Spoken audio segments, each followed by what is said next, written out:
જો ગુજરાતીની બોલબાલા દુબઈમાં અત્યારે હતી એ તો મને ખબર જ હતી કે દુબઈમાં અત્યારે તમે કોઈ પણ ફિલ્ડ લઈ લો, ગુજરાતી લગભગ બધી જગ્યાએ છે દુબઈની અંદર, કોઈ પણ ફિલ્ડ હોય. અત્યારે બોલબાલા હતી તો મને ખબર જ હતી, પણ આજથી 50 વર્ષ પહેલાં કે 70 વર્ષ પહેલાં પણ દુબઈની અંદર ગુજરાતીઓની બોલબાલા હતી એ મને ખબર નથી.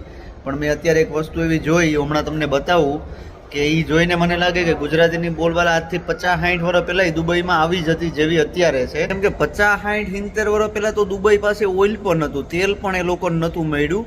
ત્યારે તો એ લોકો મચ્છી મારીને કરીને એમ એનું ગુજરાન હલાવતા. એ ટાઈમમાં પણ ગુજરાતીની બોલબાલા હતી. હું તમને આ વસ્તુ હમણાં જો બતાવું. જો આની વાત કરતો હતો, આને આપણે છાબડું કહો કે તોલિયું કહો કે માપિયું કહો, તમે જે કહેતા હોય.